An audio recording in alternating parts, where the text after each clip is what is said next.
Last quarter, Terry Smith bought Fortinet. That is why I got interested in the company, and it looks really interesting and compelling, as we will see in this video. That is also why I made a deep dive and analyzed the whole cybersecurity sector. This is going to be the first video I show my table, my thoughts, and the next video will be about Fortinet itself. Hello and welcome to Future Fortunes. My name is Christoph. Although I invest nearly exclusively in technology, I have to say the cybersecurity sector is really outside my circle of competence. I have really no idea which technology is better, which technology will win, who invests in the right technology, what are the patents worth, who has a competitive advantage. Is there a moat? I really have no idea about the sector. Nonetheless, I think the analysis I did is quite interesting because I just compare metrics of all sorts, and I learned a ton, and I hope you will too. And because the table is big, I make myself small. So the first column is the market share. Don't give too much about the exact numbers, but it's quite interesting that the whole market is really fragmented, and there's no dominating player yet. In their investors presentation, Fortinet said they think the market is ripe for consolidation, and Fortinet could be a winner because they are on the second largest player. Fortinet produces a free cash flow of 1.6 billion US dollars. In comparison, some of the competitors do more or less. This is not a really interesting point. A quick look at the margins. Fortinet has a free cash flow margin of 28%. This is really great. Other competitors do similarly well, except Okta seems to be barely profitable. The only negative thing I could find about Fortinet is their leverage ratio. Leverage ratio is defined by long-term debt by total equity. So this is quite high. Their equity is negative because the liabilities are greater than the assets. I would consider this is okay because their debt levels do not seem to be unreasonably high. Their interest coverage, EBIT by interest payments, is with 60 really in the green. The return on capital employed is for Terry Smith and me a really important number. It's with 33%, a really great. The other good company here is Checkpoint Software. I also always look at return on incremental invested capital. In this regard, Fortinet is also very great, and Gen Digital is another good company. The others do not seem so good. For me, the insider ownership is a really important number. This is why the interest of the management is really aligned with my interest as a shareholder. I can be more certain that they don't make stupid decisions, make not good acquisitions. The chances are a little bit better that they do a good job.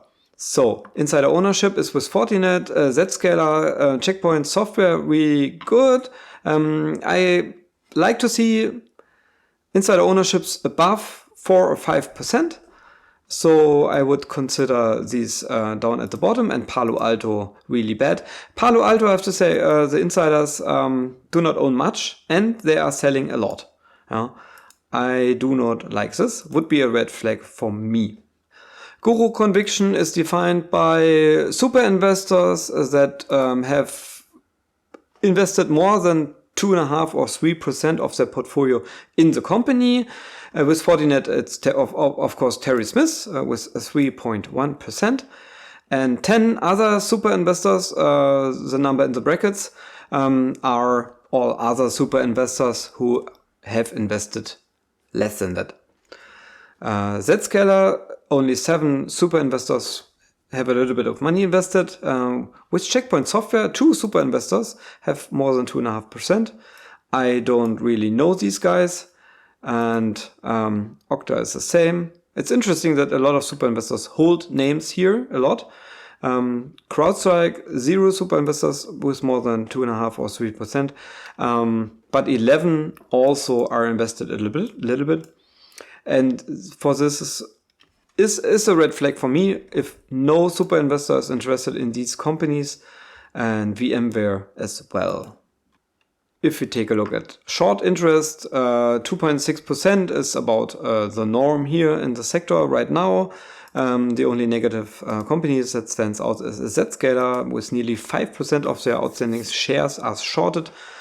This indicates that the stock might be overvalued. In the column shares outstanding, you see whether the investors are diluted or not. Fortinet is buying back shares on a 3-year basis, on average 2.2%. Nice to see that. Zscaler is diluting their shareholders. Checkpoint did a lot of buybacks. Okta is diluting massively, and Crowdstrike as well. But I wouldn't consider this too bad.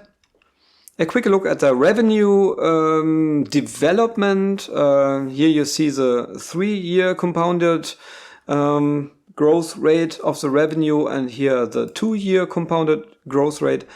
So Fortinet's revenue the growth rate obviously declined a lot, but this was the case with all of these names. Checkpoint doesn't grow a lot, so it's a red flag for me. They obviously don't have enough pricing power or competitive advantage to grow like the industry did. So they lost market share. As well. Gen Digital stands out because their growth rate dropped even more than the others did. Now we are looking at a really interesting efficiency ratio. Here I wrote down the revenue growth in the last 3 years in billion US dollars, and here's the SG&A expenses in the last 3 years in billion US dollars. And this efficiency ratio just divides SG&A by revenue growth, and you see that Fortinet only spent 57 cents for each dollar in revenue growth. I consider this in comparison a really great number. Just a fun fact, Tesla spends only 20 cents. But they do no customer acquisition and advertising and stuff. But Tesla seems to be also a great number. But for the sector, Fortinet is just killing it.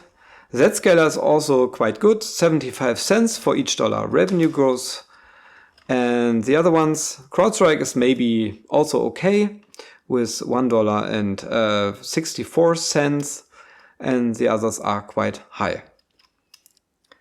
Next, I asked myself, how much does the management reward itself? So I looked at the stock-based compensation. In the left column, there is the amount of stock-based compensation in billion US dollars. And this is the percentage of revenue of this expense. So again, Fortinet is quite killing it. 5% of revenue goes to stock-based compensation. Seems to be okay. In comparison, Tesla is only 2%, but maybe that's not comparable, right? So Gen Digital seems also okay, but Zscaler, 1/4 of their revenue goes directly to stock-based compensation. That's nearly all of the free cash flow. I don't like that. Checkpoint seems to be okay. Crowdstrike is also quite high. So if the management is not rewarding itself through stock-based compensation, so maybe they are paying exorbitant salaries to enrich themselves. So I made up this metric. I added expenses for SG&A and research and development and divided it by the number of employees. Yeah, and turns out Fortinet is with Checkpoint really great in comparison to all others. Zscaler, quite high. Crowdstrike seems to be okay, and all others are even higher. To wrap things up, I condensed everything that it fits on one screen for you. And now let's scan through the companies I have listed. So Cisco Systems and F5 are not growing enough. For VMware, 0 super investors are invested, quite a red flag for me. Interesting, revenue growth accelerated. Palo Alto is also quite leveraged. Their return on capital employed and incremental invested capital is quite low. Only 1% insider ownership is not good for me. And the insiders are selling what is left, I don't know, with $665 million in the last 12 months. And yeah, what can I say? They are buying back shares. This is good. But the efficiency metrics are not as good as Fortinet. Splunk, I consider it got recently acquired, I guess. The leverage ratio is even more high. Return on capital employed is bad. I couldn't find out what the return on invested capital is. Low insider ownership, 0 super investors invested. They are diluting. They are not efficient. Really, really bad what I see. Gen Digital, the same, 0 super investors invested. Revenue growth decelerated quite a lot. I don't like that. Therefore, the stock-based compensation is reasonable. Crowdstrike is quite a hyped stock on YouTube and Twitter, so I guess a lot of you guys are interested in this company. I can see why, but I also can see some problems with the company. First of all, the interest coverage is only 2, so they barely can afford their interest payments. Return on capital employed and return on incremental invested capital are really bad. Insider ownership is okay. Guru conviction, okay. Depends how you think about that. 11 super investors have invested a little bit of their money in this company. Is good, I guess. The short interest is okay. The shares outstanding, they are diluting, but I guess it's okay because they're growing fast. Yeah.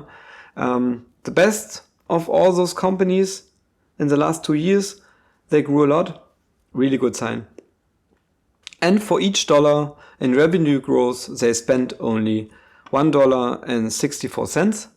I guess this is okay number. What I don't like is the stock-based compensation, but maybe they can do that because they are growing quite fast. So Crowdstrike would be on my watch list if return on capital employed and incremental invested capital would be better and more super investors had a higher conviction on this company. Okta, of course, I don't like. They are diluting too much. They are barely profitable. So this is not for me. Zscaler and Checkpoint software could be on my watch list if some numbers would be better, right? With checkpoints, I love free cash flow margin, 40%, great, great, great. They are not leveraged at all. They have no long-term debt, obviously. Return on capital employed, great, I love it. I don't know why return on incremental invested capital is so low. Insider ownership, 22%. Nobody is sold in the last 2 years. Great to see. This is the only stock. 2 super investors bought more than 2.5%. And they bought back a lot of shares, except they are not growing a lot. And stock-based compensation is also very reasonably, and the company is working quite efficiently. So this is really the only bad things about this company is the growth. Zscaler. The worst thing is that 5% of the shares outstanding are shorted. And 0 super investors have a high conviction, but 7 have a low conviction, or at least a conviction. Great as insider ownership is really high. I don't know why return on capital employed is so bad, but the company is really growing a lot and not spending a lot on that growth. So, but 1 quarter is stock-based compensation. So, some metrics must improve so that this company would be on my watch list. Like I said, Fortinet seems to be killing it in this sector analysis. Their margins is great. The only negative thing is their leverage ratio. Yeah, what can I say? Insider ownership, nice. It's the only another not optimal thing for me is that no other super investor has a high conviction. And yes, like I said, it's killing it. What needs to happen is obviously that the growth rate stabilizes or even accelerates again. That was my cybersecurity sector analysis. I hope it was useful for you. I learned a ton. I loved doing this analysis. And so there's nothing left as to say, please like and subscribe and leave a comment, and see you next time.